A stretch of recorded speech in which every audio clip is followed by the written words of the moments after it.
Charles, thank you for making time to come and on my podcast. Make shit happen. And that's what we're going to do. Anytime for you, Sammy. Let's make it happen. Make shit happen!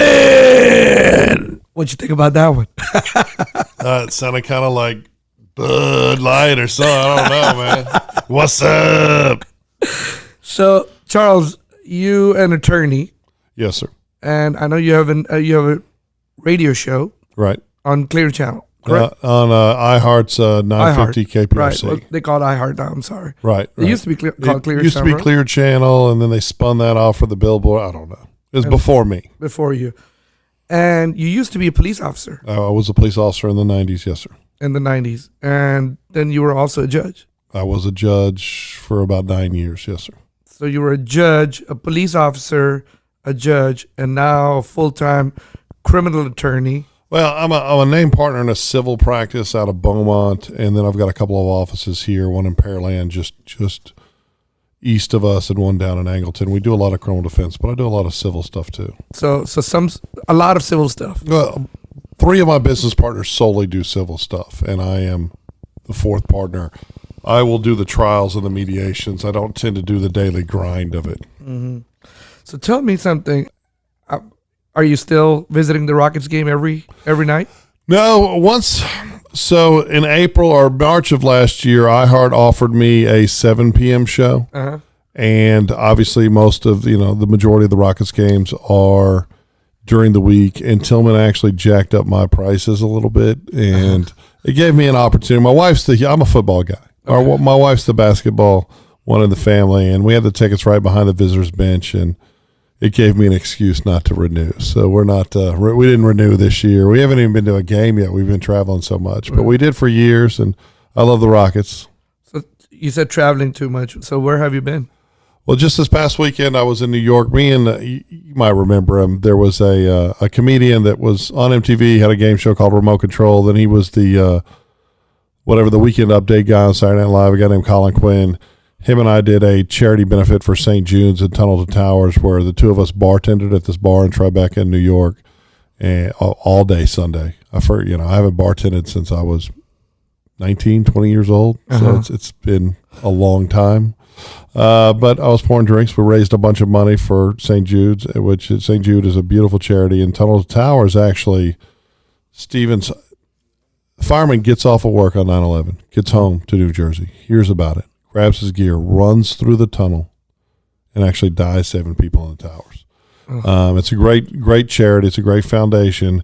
Very low administrative costs. When I look to work with a charity, you got to look at the numbers, right? And what St. Jude's, they're just amazing. What they do for children with cancer, and a lot of people don't realize, and they provide the medical care the rest of their lives. But Tunnel to Tower is a great 9/11 organization. There's a lot of charities that are set up for the benefit of the people that set up the charity, but not this one. This one just really does a lot for those who lost their primary, caregivers, their fathers and mothers in that horrible tragedy. So how much money did y'all raise? I haven't got the exact total yet because I just bartended. It was actually put on by the bar there. They do it every year. And Colin, his former co-host, was a New York police officer who then retired and went into the media. He was on the news in New York. He passed away, and Colin actually called me and asked me to step in and start co-hosting with him because me and Mike had a similar background. I was a police officer, and now I do the news on Fox, and I have the radio show. So you said news on Fox. We see you a lot on the Face Off and. Right. Also, I've seen you on Isaiah Factor several times. Tell me a little bit about that. Well, you got to reach back a little bit further to radio. So I was a judge, and I was sitting on the bench one day, and I originally was not on social media. I was actually at Harvard at the law school when they set up the Facebook at the college, and I just thought, well, that's stupid. And I never really embraced it for years. And then at a football game, maybe in 2013 or 14, at a Texans game, I'm there. It's me, my wife, and Bun B, and his wife, Queenie, right? And Queenie was making fun of me for not having an Instagram. Mm-hmm. And, I do good work. I'm a very good lawyer. So work's never been a problem. But I didn't realize how a robust social media presence actually can increase, especially as an entrepreneur, as a business person. So I set up an Instagram, then it led to a Facebook, then it led to a Twitter. I actually killed my Twitter a few months ago because I got sick of all the arguing, and I just restarted it. But on Facebook, I got in an argument. There were two guys, one who considered himself a socialist and one who considered himself a libertarian, having this extremist ideological argument on Facebook. And I only knew the socialist. He was a local comedian. And I waited in. I was bored on the bench waiting for a trial to start in my robe. And I waited in and said, y'all are both idiots. Y'all are both morons. There is a more center position that's reasonable instead of this extremism. Mm-hmm. And the right-wing fella asked me to come do his radio show. And he had just a Saturday show at the time. He's now the co-host of a show that's syndicated throughout the South. And this is probably 4 or 5 years ago. We got in a big argument. And it led to him asking me to come back and him asking me to come back. And it kind of snowballed into me co-hosting. He went from midnights on Saturday to midnights Monday through Friday. And then they gave me a show on Saturday. And then they gave me a late night show. And now I've got a 7 p.m. and 11 p.m. show. And I think my TV stuff is kind of an offshoot from the radio. My radio show is it's on conservative talk radio, but it's very different. I don't consider myself liberal or conservative. I kind of reject being put in an ideological box. And it led to Isaiah asking me to do The Factor, and I ended up doing The Factor a couple times a week for a long time. And then Fox asked me to start doing the face-off with Quanell, and that's kind of snowballed, and it's a lot of fun. Radio's great, TV's great too. TV's great. So are you doing the Quanell thing every day? Well, what we do typically, so initially it was on Monday, Wednesday, and Friday at 5:45 and 9:45, and we would record 2 on Monday for Monday and Wednesday, and then 1 on Friday. Now, Fox, Jack Abernathy at Fox has put a lot of capital and time into this new Fox Soul, which is an African-American oriented like Fox News channel that just debuted probably 4 weeks ago. And Isaiah Carey there was only, I think, 4 or 5 hours of programming right now, and it's only on like Dish Network and Apple TV. But obviously the goal, like any TV station, is to expand it into a 24-hour, 7-day-a-week channel on all the cable.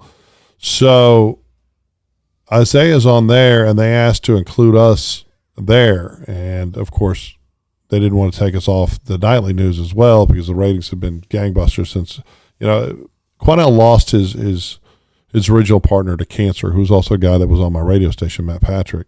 And they'd fluttered between, I think 4 or 5 co-hosts that just didn't work out, right? You've got to have the right temperament to argue with Quanell. Yeah. And, when I started in April, it all of a sudden picked back up, and it's done very well. So we're on the regular news on Monday and Wednesday, and then we're in the Isaiah Factor on Wednesday and Friday. And we'll record them, like we recorded 3 yesterday. We're recording 2 on Friday and 2 on Wednesday. 2 next Monday. It just depends when they want us to come in, and it doesn't really take that long for us to scream at each other. But the backgrounds are different, and the studio setup is different for Quanell and me versus Quanell and me and Isaiah. But it's a lot of fun, and some of them got some real traction, millions of views. So let me ask you a question. You have your radio show going on, your TV show going on, and a very busy practice. Right. How you juggle all this? I have really good lawyers that work with me. Right before we started this podcast, I was texting with one. He needs me to come tomorrow, but I'm also supposed to be at iHeart in the morning, so I'm going to have to juggle that and get to both. Just get up real early and get to the courthouse early and hopefully get out quick enough. I don't get a whole lot of rest. But for me, radio and TV it's still a hobby. I make a little money from the radio, but not nearly enough to supplement or replace my practices. And I've got, a kid in California and a kid that wants to move to New York City. You know that. You've got a beautiful family and children yourself. They can be expensive. Very expensive. And, so until that happens, I did have an interesting experience. I was on The Breakfast Club, which is a nationally syndicated hip-hop talk show, with one of my clients, a hip-hop artist of some note who had shot a home invader. Yes. And it led to me having conversations with the host of that show, Charlemagne, and his TV production team. So I've signed a production deal to shoot a pilot with them. We've pitched it to NBC in New York at 30 Rock, and we're supposed to be pitching this to some other networks. Now, if I got a deal like that, where I could replace all of my income from lawyering, yeah, that'd be nice. I'd give it all up. But until then, it's more of a hobby than anything. So then let's take a step back over here and ask you, what do you like radio and TV better than being a lawyer? I love being a police officer, right? But I grew up in a single parent household, and although I knew my dad growing up, and he we'd see him every other weekend in the summer. It was mostly just me and my mom and my sister, and there wasn't a whole lot of money. And I never wanted my kids to not have the nice stuff that other kids had, which was a reality for me when I was a kid, right? My mom did the best she could, but we just didn't have a whole lot of nice stuff. I mean, that's a part of our life. So for me, once I got married and had a kid, I decided I got to do more than being a police officer. So I started going to law school. I worked at night shift patrol, going to law school during the day. And then I thought, well, that was it. And then my first lawyer job actually made less money than I did as a police officer because I was a briefing attorney for the state of Texas. It's a prestigious job. You help judges write appellate opinions. And I was at the top of my class, but it was just like, I'm making less money. And then I made no money, went back to school and, got my master's of law at Harvard. But that led to a very high paying job. At the time, the highest paying law firm in the country, worked in their Dallas office. And I thought when I took that job, that was it, right? You just do that. You work to become partner. I was in the commercial litigation section, just lots of money, right? Went from, a row house owned by Harvard University that was very tiny and the four of us cramped in there to a giant house in Plano with a swimming pool and new cars for everybody, and went to Disney World. I actually skipped my Harvard graduation and take the kids to Disney World.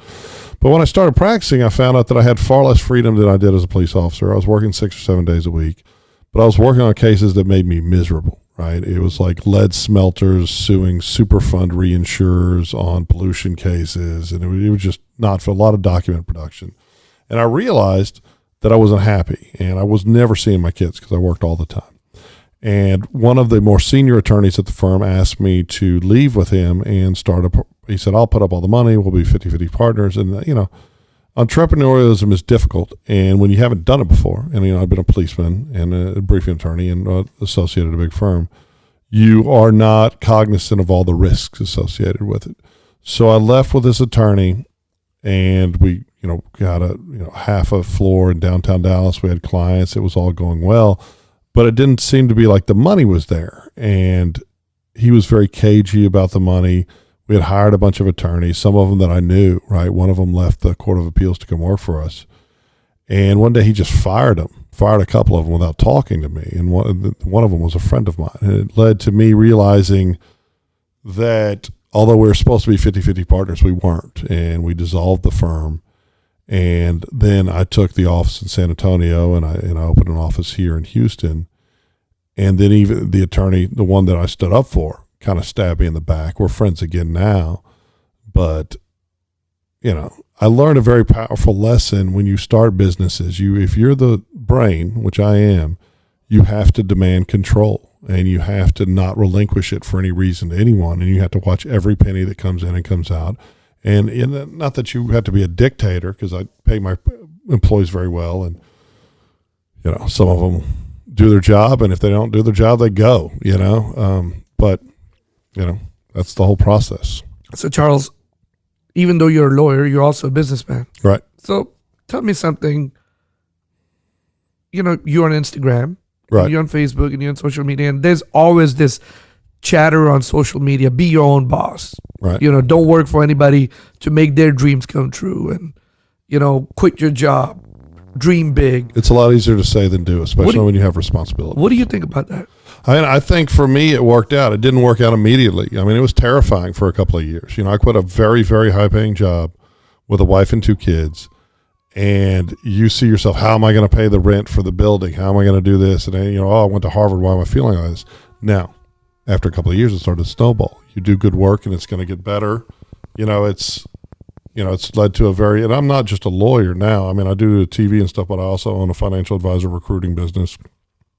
I like doing new things, but there's a lot of risk associated. And if you don't have it's real easy. Like, it's real easy for people to see to me, like tonight, I have all these things I'm doing. I don't think I work as hard as I used to when I was at the office, 10, 12 hours a day. I pay other people to do that now. And the people that I pay to do it, and I pay them very, very well. I think sometimes get frustrated because they don't think it's fair, right? Mm-hmm. But they never went through the years of uncertainty and the frightening times to get to where I got, right? And I think people just see the end result and think you just woke up like that. And there's no entrepreneur that just woke up like that. And unless somebody got really, really lucky, most entrepreneurs, like myself, you fall flat on your face a couple times. You got to get dust it off. And then when it does start to work, then people are envious of it working. And it's just not that easy. So is entrepreneurship for everybody? I don't think so. I think there are some people that are. You think so, or you don't believe? I don't think so. I think there are some people that need the security and the structure of a steady job. Because if no one's telling you need to put 10 or 12 hours work a day to get something to work, a lot of people just aren't willing to do it. But if they have a boss or they have structure, they're going to do what they are supposed to do, right? You have to have a lot of motivation, and frankly, some people don't. Some people also thrive more in a workplace environment, right? So no, I don't think it's for everybody. Not everybody can just get up, take a shower, and get out of the house and go to work. Right. And, they just don't have the discipline. Right. Well, it's not even. Some people, they're just wired different, right? And some people can be very successful with a boss, but without a boss, they're just not motivated. Or if there's not guaranteed income, right? Because when you start a business, you're working for free a lot for a long time, and it's not till it really takes off. Slaving. Right, and you're the one not taking a check to make sure you can pay your employees. I'm sure you went through that at some point early on. Several years. Yeah, and you're not making any money. You're paying all these people. You're paying all these bills, and sometimes you're like, why am I doing this? I'll just go take a job downhill. Yeah, I totally agree. So, what are your biggest regrets? There was a time when I was working at a firm, and even when I'd started my practice, I missed a lot of stuff with my kids. Now, when they got a little bit older, I didn't miss anything in like junior high and high school, no games, no anything. And I've always taken the time to take them on vacation. I think I could have, I think I was a little hard on my kids. I was the kind of dad that if they won the game and I didn't think they'd try hard enough, I'd fuss at them. I didn't care if they won or lost. I just wanted them to try. I'd fuss at my kids for an A-. This is your job. And it's thanks because I kind of had a laissez-faire parenting experience. I was just doing what I wanted to do at a very young age, which I don't think is good, right? I might have been overstructured, but maybe I could have been nicer to them. They've turned out to be pretty successful. I wish I'd have spent more time with my wife, instead of working. But on the flip side, I had the financial wherewithal, to pay, when my daughter got into this medical school in California, her rent is more than I made a month when I was a policeman. Oh. And, it's nice to be able to do those things for them. Sometimes, and some of us regret stuff that we didn't do. I think I can probably share the same regret as you do. And how old are you, if you don't mind me? I'm 47. 47. So you were born in Houston? Or No, actually, no, I grew up in Austin. My parents got divorced when I was like 4 or 5, and my dad moved to Corpus for a couple of years. Mm-hmm. My grandfather was a petroleum engineer. I think he was a VP at the end for Coastal. And my grandfather got my dad a job after he finished college at Cameron Iron Works. So my dad moved to Corpus to work there for a couple of years and moved here when I was a kid. So I would spend every other weekend and most of the summer in Houston all my life, right? Okay. I grew up with my mom, and then my mom and stepdad were moving to California, and I decided I didn't want to go to California. So I moved into Jersey Village with my dad, and I went to high school at Jersey Village for a few months. Falcons, huh? I think so, but I only went a few months, my junior year. And my dad got transferred to a Cameron facility to be the plant manager or the sales manager in Ville Platte, Louisiana. So we moved to Ville Platte. That's how I ended up going to LSU. But I moved to Houston when I was 20, became a policeman at 21, and with the exception of when I was going to Harvard or when I lived in Dallas for a couple of years, I've lived in Houston my entire adult life. So I've seen on your Instagram, you're a pretty big foodie. I do eat. You can look at me and tell I'm a pretty big foodie too. I'm no thin little thing at 6'8", 300 pounds. I do like eating, a lot. So let me ask you, you said 6'8", 300 pounds. Right. Did you play anything? I played basketball. I could have played D2 and D3 basketball. I was actually in the honors program at LSU. I thought I was going to walk on, and I was not big enough. It was Shaquille's freshman year, Stanley Roberts' sophomore year. They had 4 7-footers. It was crazy. So you were right there when Shaquille was playing? Yeah, well, no, we were freshmen together. I didn't play. Freshmen together? Yeah, he was a real nice guy. I haven't talked to him in, I don't know, years and years and years. But you met him, but y'all went to school together. Yes. Knew each other in school. Yeah, he actually used to come in the bar that I bartended. He was a really, really nice guy. Zero and him just recorded a song together. So, really? Yeah. And so apparently they're going to shoot a video soon. Well, Zero said he was going to record a song for me. I'm still waiting for it. Yeah, I'll tell you, that man, he's the hardest working man in hip hop. He works every single day. Well, next time you talk to Zero, tell him Sam say, where's the Where Low Prices Live song at? I'll see him for dinner at Nobu tonight. I'll bring it up. I promise. All right, make sure you do. Yes, sir. So when in Houston, you say you're going to Nobu tonight, but usually when you're around town, you go, maybe you and your wife or you with a friend. What is a go-to restaurant?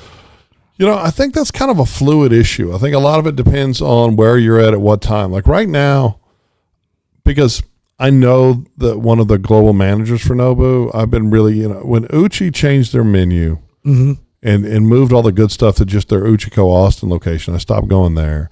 Nobu opened up. I'd been real Nobu focused when I wasn't looking for a steakhouse, right? A few weeks ago, I tried Kata Robata for the first time. And I would say their $18 steak skewers, which are American Wagyu, are as good or better than the $170 A5 at Vic and Anthony's. Really? That's probably my favorite dish right now is the Kata Robata steak skewers.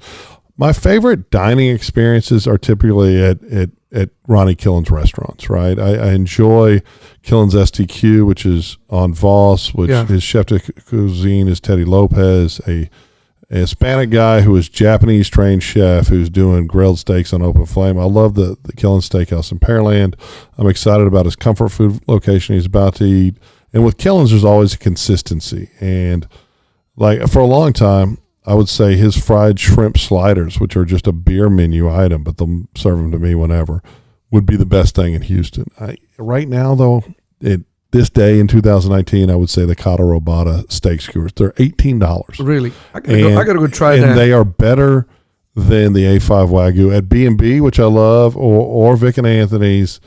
Yeah, I can't say they're better than Ronnie steaks, because Ronnie steaks are great, but at $18, it's just like... Yeah, you can't beat it. Yeah, it's amazing. I like the STQ. I've been to STQ and I like it. It's a little more casual, right? It's a little more casual. I mean, it's not like a Steak 48 or a Master. What do you think about those two? Steak 48, I think, is a little bit too clubby and loud, and I don't think they have when you've got your most expensive steak drowning in butter, I think you're hiding something, right? I don't love it. I know people that do, and I think the Phoenix Scottsdale location is better, but it's not, and I have friends that swear by it, but I don't really love it. A lot of times I go out to eat with Zero. We tried it a few times. Our regular place is the Palm. It's just a place that we both really enjoy. I don't love it. Mastro's, I will tell you, across the street from Mastro's in the parking lot of Post Oak is that new Willie G's. I never liked Willie G's. When it was on Post Oak, I don't really love the one in Galveston. I think what that chef there at that Willie G's is doing is amazing. And I agree. I agree with you. I love it. Mastro's, I think it's very good, but there are other steakhouses I'd pick before it. But I love Willie G's. I've been to Willie G's maybe 8 times in the last 3 months. I'll pick Steak 48 over Mastro's. Now, what about, have you been to Chris Shepard's... Georgia James? Georgia James. Yeah, I like it. I think, he's got some unique cuts. I think Chris Shepard, it's more experiential than, I think Chris does exciting stuff that sometimes works and sometimes it doesn't. What I don't like is with Underbelly, that was there before, you would find a favorite thing on the menu and then it would be gone the next time you went, right? Whereas Ronnie, you'll find a favorite thing and it'll always be there. So I really like the UB Preserve. A good friend of mine, Katie McLean, is the manager there. It's exciting stuff, but I'm not an exciting eater, right? Yeah. I know what I like, and I like stuff done really, really well. So although Georgia James, their wood fire apple pie with cheddar cheese ice cream, one of the best desserts in the city. Yeah, it's really, really good. Yeah. I think my wife's been wanting to go to Georgia James. And it's worth it. It's really a beautiful restaurant, and the service is really, really strong. Yeah, right? I like it. I've been there one time, and I really like it. Yeah. As far as what does Charles likes to drink, Charles Adams? I like beer, but it bloats me out too much, and I'm not like a fancy beer drinker. I'll just drink any kind of beer. I'm not, I grew up in Austin paying people $5 to go get me beer at the 7-Eleven when I was 14. I wasn't picky. The martini at the Palm with the blue cheese stuffed olives is probably my favorite drink, but I'm an unusual guy in that if I'm driving, I don't have anything to drink, right? And if I'm not driving, I might drink everything in the world. Yeah. So I'm driving mostly. So there's a whole lot of iced tea and Arnold Palmer's for me. And honestly, I feel a lot better the next day when all I did was drink iced tea. For sure. Yeah. 100%. Right. Let's go back to your, when you started your practice, when you were in partnership. What do you think you wish you would have done differently when you started? I think I should have structured, and I should have made sure that I had more control over the money and what was going on. That original partner, years later, ended up being sentenced to 25 years in prison for stealing money from clients. Wow. So it worked out, I'll be honest, it worked out for him at first, right? When we broke up, he did really, really well. He had a side business, which he kept out of the practice, and it looks like he was doing it while he was at the firm, which is against the rules, where he was evicting Native Americans out of their trailers all over the country, okay? I didn't know about it, right? Wow. And it seems like a pretty evil practice, and because he had some small amount of Native American in him, he was admitted to all these tribal courts. And instead of traveling to the tribal courts in New Mexico, Arizona, Oklahoma, he would always send a motion saying, I have a conflict, and ask for a telephone hearing. Well, he got busted lying on one of these motions. So they disbarred him. Well, he's making a whole lot of money doing that. So he loses that monthly nut. So what he starts doing apparently was not paying his personal injury clients. But this is a guy who went from being at a firm to having a big quarter horse ranch, a bunch of Ferraris. He'd drive his quarter horses around with an 18-wheeler, big giant spread outside of Dallas, just made billboards all over Dallas. In fact, Tony Busby's phrase, just win, that was my old partner's phrase first. And then he went to prison. Busby started using it. But this guy, just was stealing. I mean, he actually, I think, stole more money than the Texas State Bar had in their fund to repay clients who had their money stolen, like $3.2 million.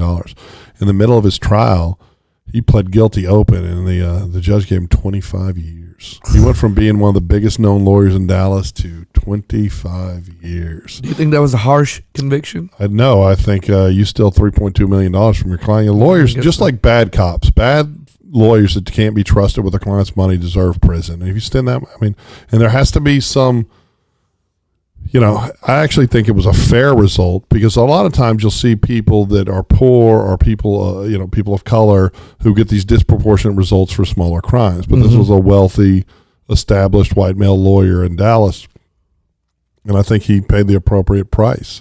So what do you think? I don't know. Is this a myth or a fact? But lawyers don't sue other lawyers. Oh, no, I think lawyers will sue other lawyers. I think that was very, very little, right? I think it was a long time ago. First of all, a lot of lawyers will turn down those cases because it's a very high bar, right? It's a legal malpractice. For like in the criminal world, you have to establish your innocence before your lawyer can be. That's the Hughes and Lewis case from the Texas Supreme Court. So sometimes you might feel like the lawyer's saying no, but the lawyer's really saying, look, we can't make the case. I would have no qualms suing a bad lawyer. I think it's also, in yesteryear, cops would cover up for bad cops. I think as there's more communication, there's more documentation, emails, text messages, cameras, I think people are more willing to. So, you saying there's more communication, emails, cameras. What do you think about now everybody can broadcast anything? It's just right here on the phone. I think there's positives and negatives. I think that social media makes the world smaller, right? I think social media led for me to be on the radio, then led to me to be on TV. And I think if you take the positives and focus on the positives, it can be a great thing. I think especially like Twitter, I think it's a toxic cesspool. And I think it's having a tremendous impact on the American politics because politicians on the left and the right it seems that they're listening more to the people that are shrieking and shouting than those are actually getting up and going to work and paying taxes and keeping this thing afloat, right? And I think we've incentivized, this fake martyrdom or victimization. So I think there are some really bad outcomes from social media, but I think there's some really positive ones too. Like, there are people in my life that I hadn't seen for years, and I got on Facebook and we began communicating, and that can be good and it can be bad, I think largely for me it's been positive. It's been great for my business. My Instagram's that Big Angry Law, and it's not really a business Instagram, right? You see lawyers or real estate agents or guys that have furniture stores that will have an Instagram solely focused on their business, and that's just boring, right? My Instagram is clearly my favorite social media. Well, we met through Instagram. Right. I try to just have an authentic snapshot of my life. And sometimes it pisses my wife off, right? A few weeks ago, we were at a Astros playoff game, and somebody messaged me that someone had set up a Bumble account with a bunch of my pictures off my Instagram of my wife and family, but a fake Bumble account for my wife. And my wife freaked out about it. She was still upset. The guy didn't screenshot it, so she made me set up a Bumble account, and she's scrolling through looking for it, and it never showed up because she had said something about it on her Instagram, which is private. But for a couple of weeks, she's like, I don't want you putting any pictures up of me. And my response was, if someone's going to make a catfish account and use your pictures, it means you're good looking. Don't worry about it. Don't worry about it. You know, she's had some bad things on social media, just people being ugly, right? And when people are ugly to me, I don't care. I'm just ugly right back, right? Whereas she's a woman, and it hurts her feelings. And if people say untrue, ugly things about you. So I think it gives a pulpit to the trolls and the horrible people, but I think it can also, it affords activism and, advertising for your business. If you don't make it seem like overt advertising, there's a lot of positive things about it. There's a lot of positive. Matter of fact, that Bumble thing, someone told me someone had catfished me. Oh yeah, and they're like, "Yeah, it's Bumble." I'm like, well, "What is Bumble?" Yeah, no, neither of us knew what it was until the guy explained it. That's just a testament to how sexy you are, Sammy. It should be sexy Sammy, not super Sammy, and that's it. Once in a while, I have that sexy come out of me. That's right. So, tell me, as an attorney, if you want to debunk like some kind of stereotype. Well, what would you do? I don't really think you can debunk stereotypes because can I curse on here? Sure, okay. Sure. Most attorneys are assholes. I mean, that's the thing. Most attorneys are looking to bleed every client they come out of the room dry. I'm not saying all attorneys because there are a bunch of noble attorneys too. Yeah. But I do think that a lot of people condemn criminal defense lawyers. In fact, a lot of my friends, right? I still have a lot of police friends, right? And they're like, how can you represent people? Criminal defense lawyers are an integral, even ones, you're going to represent guilty people. You're also going to represent innocent people, right? But they are an integral part of the process. And the process fails when you have mediocre ones, when you have ones that don't care, when you have ones that aren't zealous, because there are innocent people accused of crimes, right? I mean, we've seen this whole hullabaloo about Rodney Reed, and I kind of have mixed feelings because I've dived pretty deep into that and the other crimes he's alleged to have committed. But Texas did put to death a guy in the mid-2000s, Cameron Todd Willingham, who was absolutely innocent. And everyone agrees at this point he was absolutely innocent, and they trumped up evidence against him. And that's horrifying, right? And, I mean, so I do think that people blame criminal defense attorneys and say, how can you represent those people? But, John Adams, our second president, he stood up and said, I'm going to represent these redcoats when no one would represent him, and actually won and exonerated someone who were accused of the Boston Massacre. And he was vilified in Boston at first. But then our founding fathers recognized the fact that it was incredibly brave for this man who's looking at a mob threatening his life, threatening his family to serve, right? And he ended up, being the first vice president and the second president. So I think we should recognize, and that's not to diminish the importance of prosecutors or police officers, right? I do think in America right now, there's a loud shouting voice condemning police and prosecutors, and there are bad police and bad prosecutors, but the overwhelming majority of them are public servants that are protecting us from the predators of the world. A lot of people don't want to acknowledge that predators and monsters exist, but there are plenty of them out there. So I want to talk about that. I'm glad you brought that subject up. And I wanted to talk about that since you were a police officer. Yes, sir. Honestly, police officer, they keep us safe. Right. There's a majority of good police officers. That's good and bad. But there's some bad ones. Yeah. And then there's some that are scared. And then there's some that are just assholes. Right. Right. And when I say they're scared, I mean, I'm not a police. I've never been over there, but I mean, there are times that it's terrifying. I can just imagine that when you make a regular traffic stop and you don't know who's in the car, you often get complacent there, right? But there are times when you're out there alone at 2 a.m. and some really bad stuff happening, and you have to be a robot. Like, you have to push through it. I mean, we've seen stuff like Philando Castile, like Tatiana, and I kind of hate that I don't remember her name. I think it was Jefferson, the woman who was shot through her window in Dallas, where cops just make horrible decisions, and because they were startled. And I will tell you, I'll tell you a real story. So there's a bodega on 8th Street north of Spencer that gets robbed, right? Maybe like 11:45 p.m. And it's like 98, 99. It might have been a little earlier, but it was a purple Geo was the car. It left occupied 3 times by Hispanic males that had robbed it, and they gave a partial plate. So I'm zooming down Avenue A with my lights off looking for the guys, and I see a purple Geo Metro with the same partial plate occupied 3 times. And I swoop around, I pull it over, I go up on it, and I'm saying in English and Spanish, telling them to put their hands where I can see them. And I'm talking to the driver, and just out of the corner of my eye, I see a glint of metal in the back, the one guy in the back seat's hand. And I wheel around on him, and my gun was not out at that point. I had to make sure I had the right people, and everything looked like it was the right people. And I wheel around and pull my gun out, and I say, Manos arrive, Manos arrive. And the guy, it was a close, I've had guys with guns pointed at me. I've had guys trying to stab me. I had a guy hit me with a car. Didn't shoot any of them, didn't think about shooting any of them. They all would have been legitimate shootings, right? I just never wanted to kill someone. That was something that personally would horrify me if I had to do it. And I do think there are cops that look for an excuse to kill people. So I wheel around on him, and I've got my gun in my hand, and man, it's the closest I ever came to shooting someone in my life. And he was just trying to put a seatbelt on. And, it looked like a gun from the corner of my eye. Unfortunately, I realized what was going on before I shot him. And not moments later, another officer, Mike Powers, called out he had stopped another purple Geo Metro with the same plate that had the robbers in it. It wasn't even the right car. Wow. I mean, what's the anomaly, It right? could have just gone real bad. Right, and it would have been horrible, horrible. And, it takes the right person to be a police officer. You have to be calm and focused. And unfortunately, we don't really seem to have a good way to screen out the bad ones. But there are great ones. There are people that get up and risk their lives. I think a real problem with the function of policing in America is we're having them do the wrong things. Like, I think the focus of most police officers are the war on drugs, being a prohibition agent. I'm a kind of a radical, and I didn't fight the war on drugs when I was a cop. I'd just throw weed away left and right. I don't think we should. I think we should treat drug users like a medical issue, not a criminal issue. I don't think we should be fighting the war on drugs.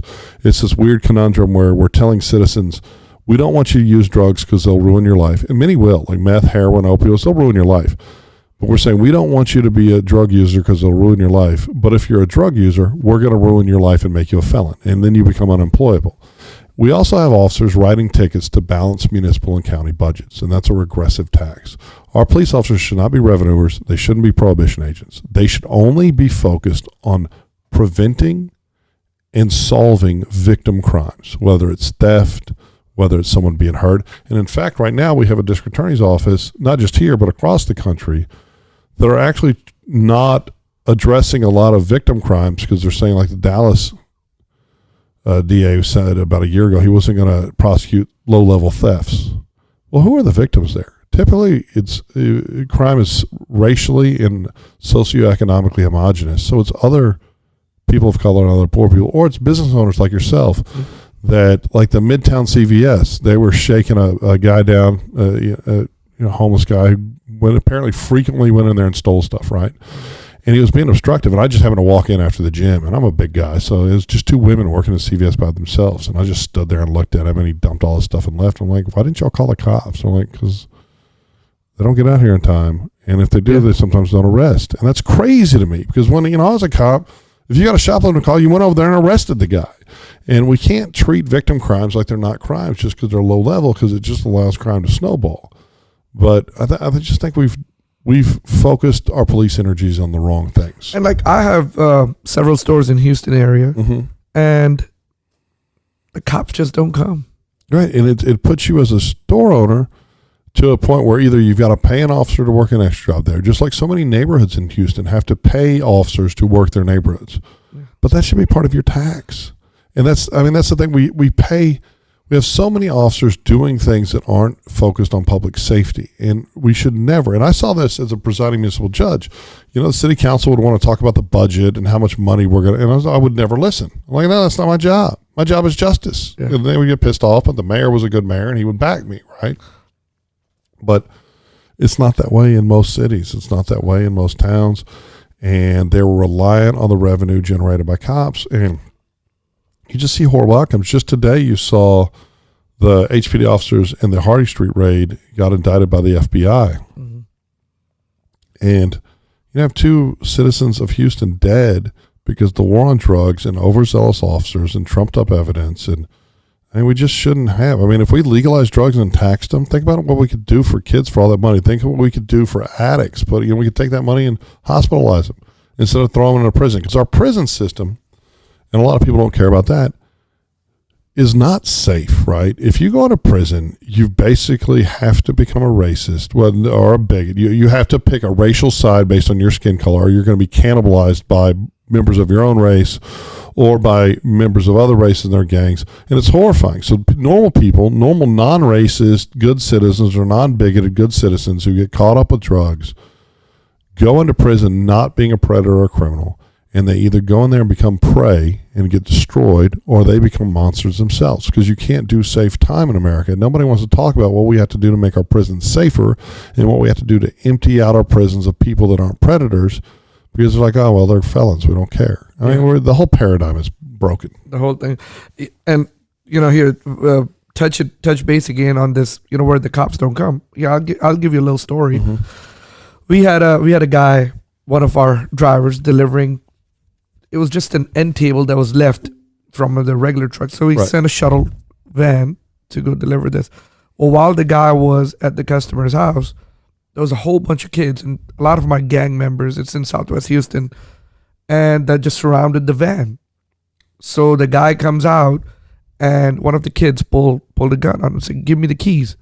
Well, he runs back inside the apartment. Right.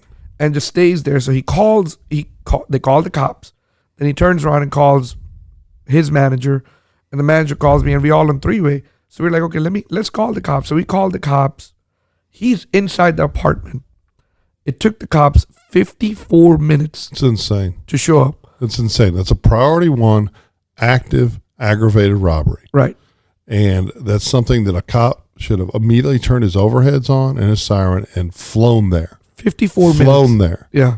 It's like, so in the 90s when people would break into cars and we get a call, we'd immediately go over there and take a report. Then we'd turn off our lights at night and we'd look for somebody rolling around on a bicycle with a backpack. It's usually like a 35-year-old dude on a BMX bike that he stole from some kid riding around with a backpack with all the stuff he stole out of cars. And we'd look for that guy, right? I had my car broken into the Heights like 8:30 in the evening at a restaurant. Smashed the back one of my Escalade. Took my radio computer bag, very distinctive backpack. It took them 4 hours to get that. I finally gave up and went home, and they came there like 4 hours later because I called again and insisted, right? But I drove around for a while looking for him, and I didn't have a gun. And my wife said, what are you going to do if you find him? I said, I'm going to jump out and beat him up and take my crap back, because I knew I'd recognize my backpack. It was a Gumball 3000 backpack.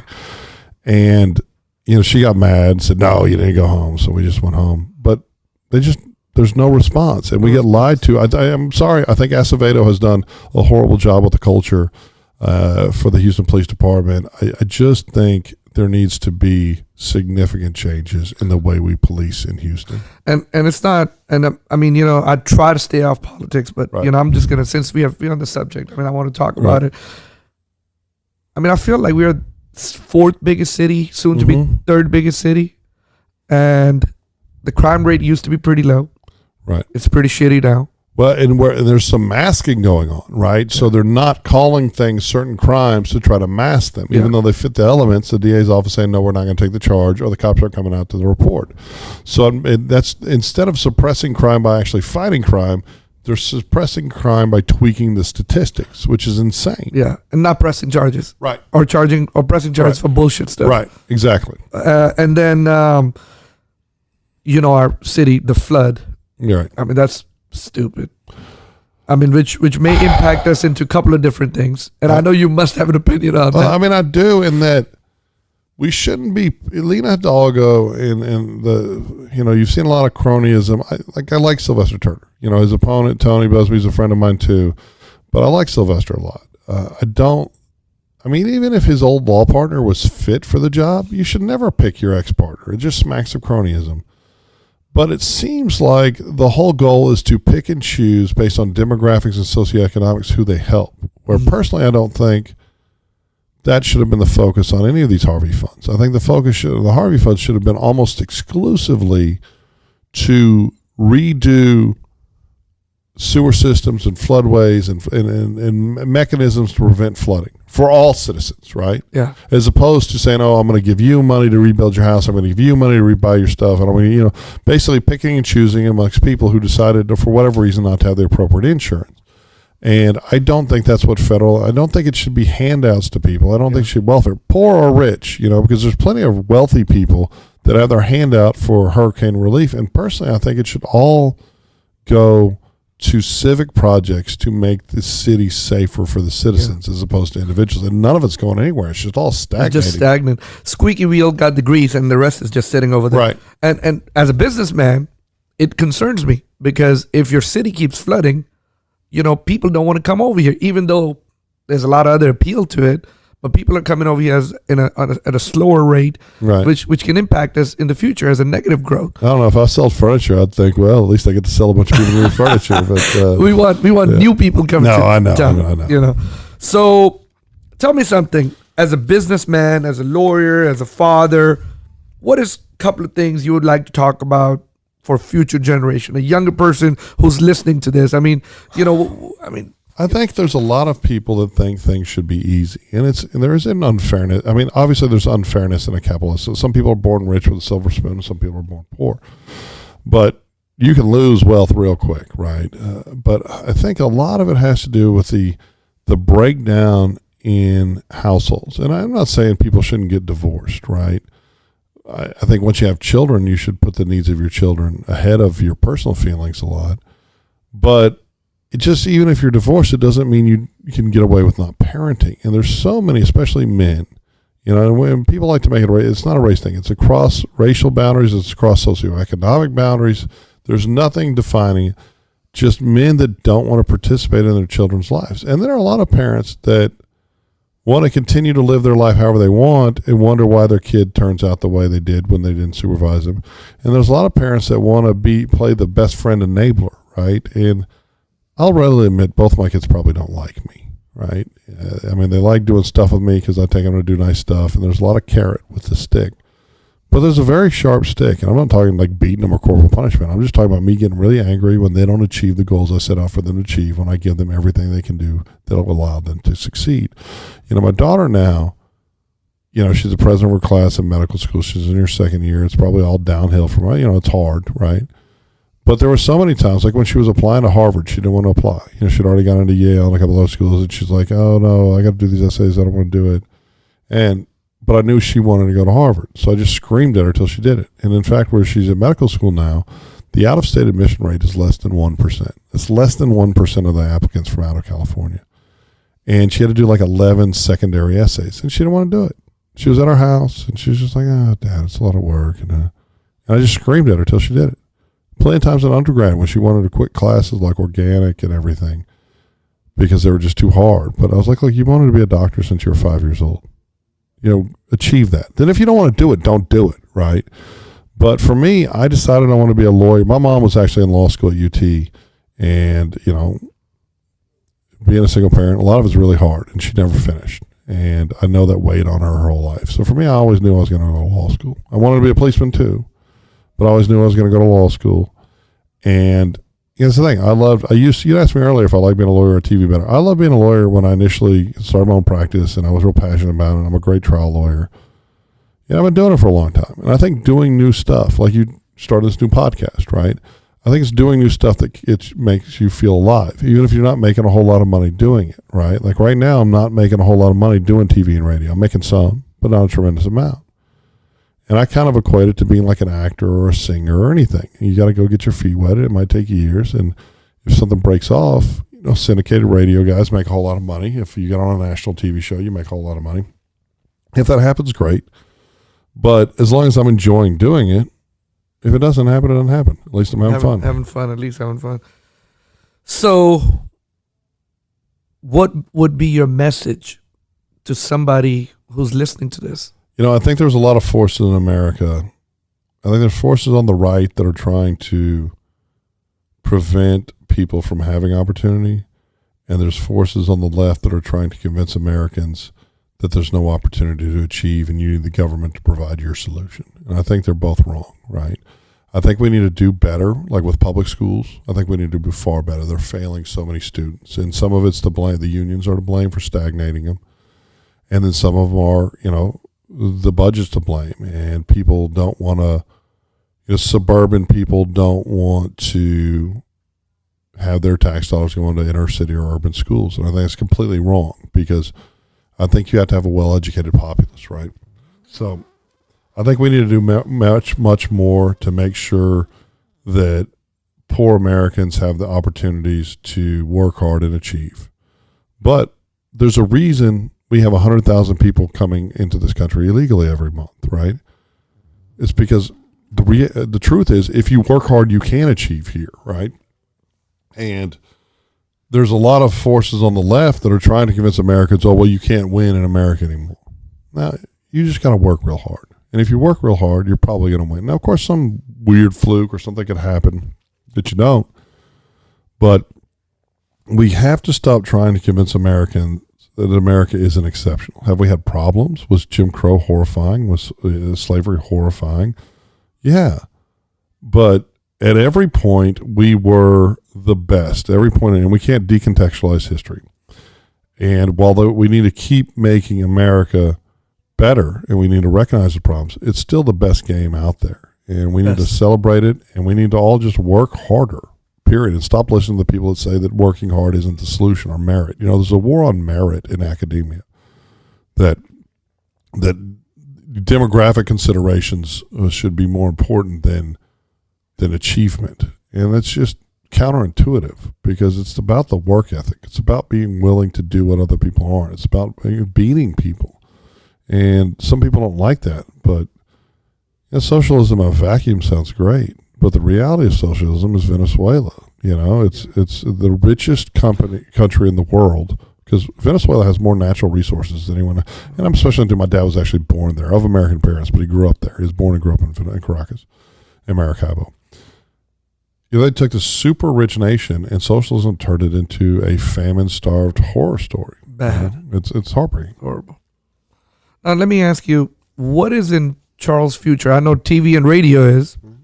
Is a book in your future? I don't know if I enjoy writing. I don't know if I ever will have. I do blogs every once in a while. I don't know if I'll ever have the time to write a book. Mm-hmm. I'm hopeful that, so I pitched.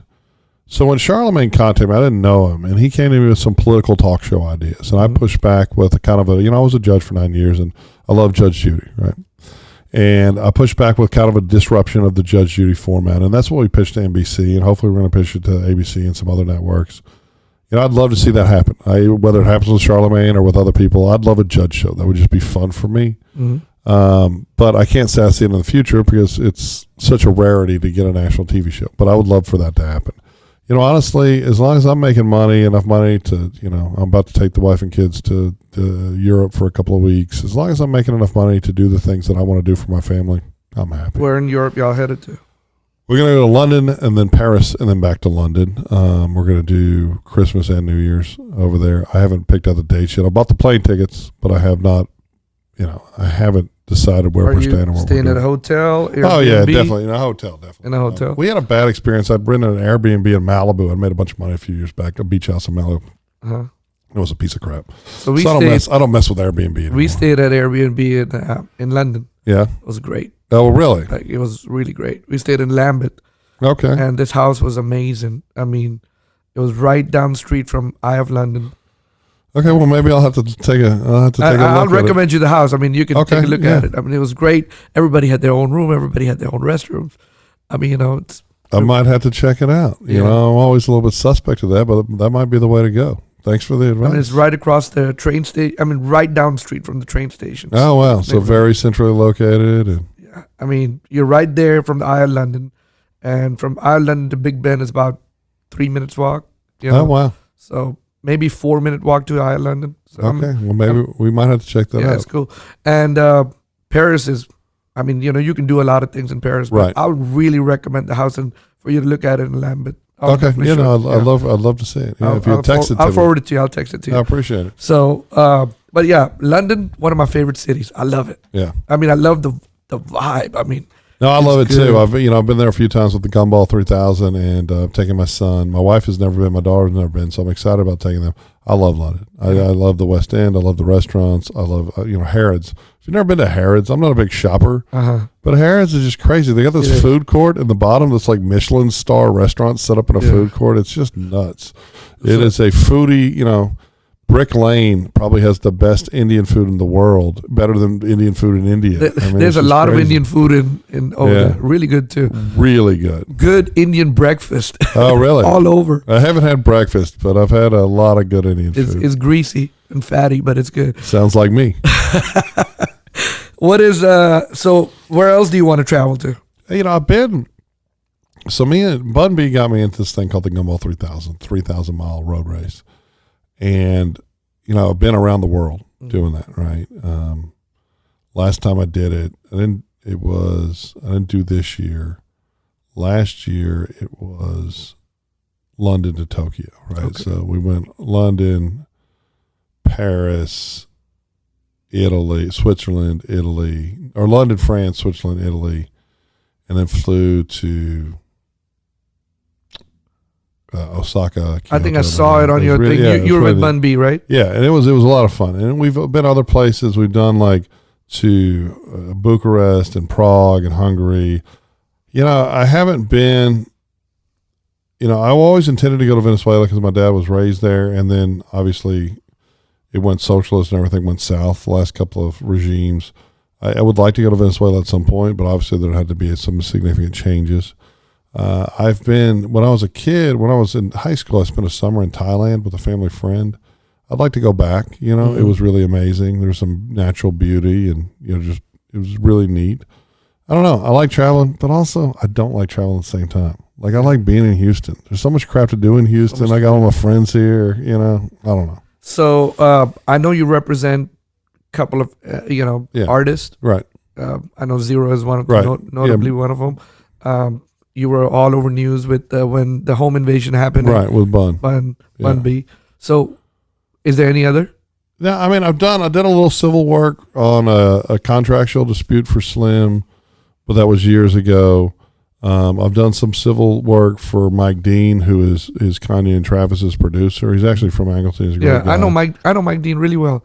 Good customer of mine. Oh, really? He's a great guy, good friend of mine. And I know a whole lot of famous people. I've done little legal things for some comedians and this and that, and nationally well known. But I like representing regular people, and I've done like Ronnie Kellen's the civil client of mine, the chef. For me, it's not trying to find. There's some lawyers that focus on finding famous clients, and I don't. Right? It's one of those things where, probably my first one was Bun, a family member of his, but his wife called me and said, no, she talked to some other lawyers. And, I just quoted her what I normally charge people. I didn't upcharge them. I didn't make a big deal about it. And I was actually friends with Queen before I was friends with Bun. And it just, but I talk to people like they're human beings. I don't talk to them like lawyers. I don't try to maximize every dollar I can squeeze out of everybody. And it kind of resonates with people. Mm-hmm. And, it leads to friendships beyond the representation. And it's worked out. And I think having a diverse friend group, it's easy when you used to be a cop to just hang out with cops or hang out with lawyers or hang out with whatever profession you're in. But I think it's a bad idea. I think you got to get out your comfort zone and talk to real people. You helped me on a case and you treated me like a VIP. Well, but I try to treat all my clients like that. Yeah. I don't, and I don't ever bring stuff like that up. It was a civil matter. I don't bring up clients and stuff, but no, I try to treat everyone like a VIP, and I try not to gouge people on prices. And it's worked out. There are a lot of lawyers that think I don't charge enough, and they dislike me, and I'm like, but I'm making more money than you, and I have more friends than you, and I have, it's like, to hell with y'all. So let me ask you. You said TV. I'm going to go back to this TV, radio, judge show. Yeah. No book. I've never had this driving passion to write a book. Like I got pretty good at writing blogs for iHeart because they pushed me, and I enjoy writing, but I couldn't see myself locking myself in a room for 6 months to spit out a book. And if I didn't do that, I wouldn't want to do something mediocre, and honestly, I just don't find my life that interesting. Like people love to talk about like murder cases I did and stuff. Like my wife wants to hear about it and my friends, but for me, it's it's just not that interesting. I'd rather talk about what my friends are doing. I'd rather go find some new place to eat. Or it's weird for me. Like yesterday, I interviewed Mike Boudet of this crazily popular crime podcast, Sword and Scale. Millions of listeners every time, right? It's if you put Sword and Scale, it's huge, right? And he's had some cancel culture issues and some backlash, but a very nice guy, right? And we met. I'd interviewed him before on the phone, and he actually came into the studio with me yesterday. And when I interview people, I'm focused on them. It's very weird. For people like you to be interviewed. I just don't find myself that interesting, So I don't know. I don't see a book because it seems like it'd be boring to me. All right. So tell me some of the, everyone has inspiration somewhere. May it be through things, through objects, through cars, through people. What would be your 3 top inspirational points? I think as a kid, I used to. So I'd spend every summer at my dad's, but really at my grandparents', right, in Corpus. Mm-hmm. My grandmother was real protective. She was really sweet. And we'd watch daytime TV. She'd smoke cigarettes. And my mom was a vegetarian and a real big healthy eater. So I'd love spending it with my dad's mom because she'd take us to Whataburger for breakfast every morning. We'd go to our country club. It was a very different life from living in a rent house in a not nice neighborhood in Austin to being at my grandmother's house in the Corpus Christi Country Club. And my mom was anti-gun, and I had a pellet gun at my grandparents' house, and I would just shoot wine bottles in the backyard all day. And, but we'd always watch Perry Mason, me and my grandmother. And, the kids listening wouldn't know, but it was a famous TV show about a criminal defense attorney that only represented innocent people, which you can't make a living doing that, right? But that and the fact that my mom didn't finish law school both inspired me to want to be a lawyer. But honestly, kind of a neurotic desire to give my kids things that I didn't have as a kid is really what pushed me. When my daughter was born, I just decided I can't be a cop my whole life. I've got to get more focused. I got to finish at U of H. I got to get to law school. And what's driven me a lot as a man has been the desire to give my kids not just what they needed, but what I thought they wanted, right? And on the flip side, like I said, a lot of carrot and stick. And there's little things too, right? Like I love watches, okay? I didn't have a nice watch. I thought of having a couple $1,000 watch is crazy, but $15,000, $16,000 watches, and then having so many, I got to buy a safe to put them in and stuff. And that's tacky. It's materialistic, but you know what? I like them. I earned them. It's myself. My mom drove junker cars my life. I buy myself a new car every couple of years. I don't always love them. I just bought this new Q8, this Audi that I don't even really like. It was like $98,000, but it's cool. And I makes you happy. Yeah, I do this gumball thing. It's super expensive. We drive hypercars.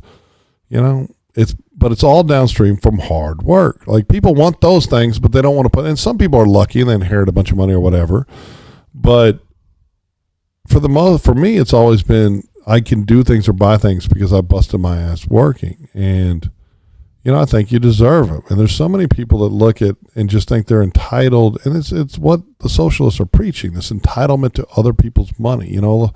Bernie Sanders has a plan that he wants to take 20% of all publicly traded companies for the government to disperse to everybody. Well, nobody was going to want to work hard. Right. But that's all. What it does is it's taking 20% of all Americans' 401ks. It's taking 20% of all the people that have busted their butt to achieve something away from them. And it's frightening. And I'm not saying there aren't disparities, and I'm not saying we don't need to do more to make sure that more Americans have the opportunity to succeed and achieve, because we do, right? And that's where the Republican Party fails people, that and the homophobia and racism, right? But the Democratic Party is failing people by preaching this mantra that you can't make it and the government should be taking from people and redistributing. Because really when the government takes, they keep for the government, right? Yeah. Bernie Sanders, this is a guy who never had a real job. He was on a commune, got thrown off for not working hard enough, moved in an apartment, stole electricity from his neighbor, and now preaches this mantra of how we just need to take from the haves. But being successful is now, if you're a millionaire, it's a bad word. Also, income and inequality is the opposite of outcome and equality. Right. So, quick question for you for that. Quick answer. Does socialism work? Absolutely not. Okay. The concept works in like a vacuum, but the reality of it, absolutely not. Well, we've seen what's going on in Venezuela. Well, and people try to draw a correlation between socialism and Northwestern Europe, but people in Northwestern Europe will tell you quickly, no, this is capitalism with robust entitlement programs, and that's very different. Like Northwestern Europe became wealthy through capitalism, and they decided to use that wealth to do stuff like universal health care, right? And now they're facing a lot of challenges because of there's just a lot of issues in Europe. Well, there's a lot of issues in our country too. I mean, but this is the best country to be in because Period. And I always make America great again. I like it, but America has already been great. Right. I think, and that's the thing with Trump, and he uses a lot. He's a salesman. Okay, he's not a great guy. He's a salesman. He's full of crap, and but he was willing to be the salesman when his opponent was not willing to give lip service to Americans, right? So I didn't like either of the last candidates. I don't care for either of them at all. So last thing I'm going to ask you about politics, and I'm going to move away from there. Good. What do you think about tariffs? I think it's self-serving. I think clearly that there was inequities with China and imbalances, but I don't think Trump is trying to fix it. I think he's trying to fix it for him. And like this last round of tax reform, hey, at least taxes didn't go up, okay? But they actually went up for many small businessmen because we lost a whole bunch of deductions. Yes. It was actually hurt me and didn't help me. And I think our government is focused on the concerns of the non-participators, whether they're super wealthy or super poor, and both parties have completely turned their back on us in the middle class and the small business person. So it really hurt the small business. Right, I think so. Man. A lot of people think, well, you're in business, that's why you no, well, I mean, it really didn't happen that way. It really helped larger companies. Right. So, Charles, I want to thank you for coming over here. Oh, no, thanks for asking. Where can people find you at? You can go at Big Angry Law on Instagram. That's my favorite one. I've got a little Twitter. It's also at Big Angry Law. And if you're local, and I notice you're local, and your friend requests me on Facebook, I'll accept it. It's Charles Adams. You can find me on iHeartRadio, my podcast, which is called The Truth with Charles Adams, if you get the iHeartRadio app. And, of course, you can find me on Fox 26. If you look up the Face Off, it's got its own page and on the Isaiah Factor. Big Angry Law. So if today was the last day on earth, if today was your last day on earth, and you have 3 things to leave to your kids and the world, the rest of the world, 3 things to your kids, what will it be? Well, it was last night I would spend that day mostly with my kids, doing things. But what advice would you leave them? I would tell them to.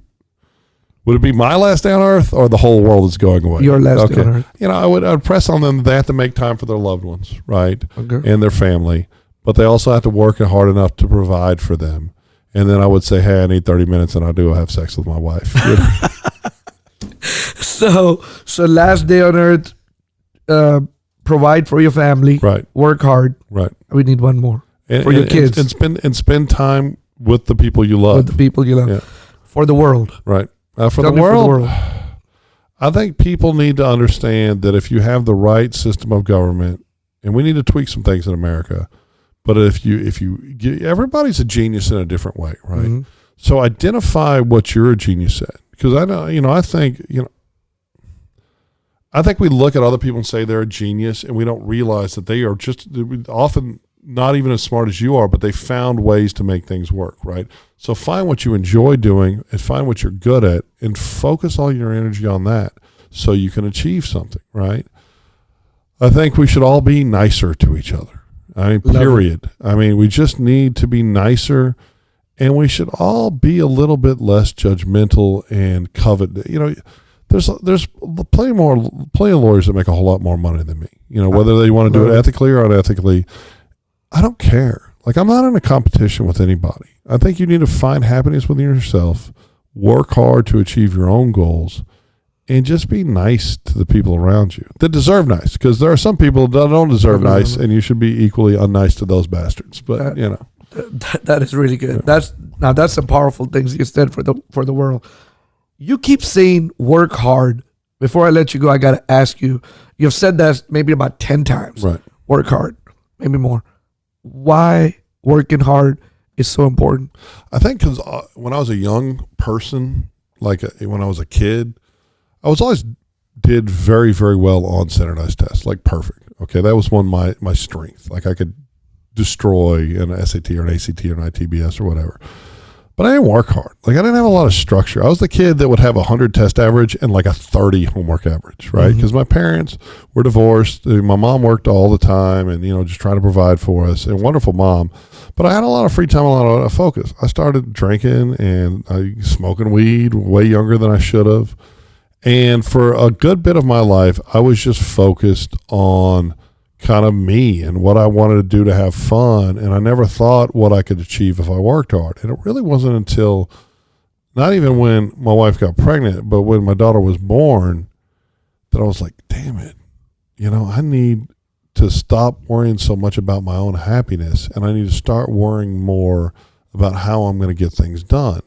And then when I stopped worrying so much about my own happiness and started worrying more about achievement and hard work, it made me far happier, right? And I think that when you bust your ass and you achieve the goals that you set out for yourself, you're going to be a lot happier than if you just went to the club or the bar, had a drink or whatever. And I think that hard work is the most important thing. I mean, especially if you have a family. So many men. What time does Charles Adams' day start? It just depends, right? I wake up very early. Like, I'm awake probably at like 5:36 a.m. But if I don't have court in the morning or I don't have anything, I'll be one of those that I'll just lay around and read and get ready for the radio show or get ready for work just from my phone. And sometimes I'll be at the house and my wife's like, why are you still at the house? Why aren't you working? And I'm like, do you see me texting people and yelling at people? And it is work. I'm just not there.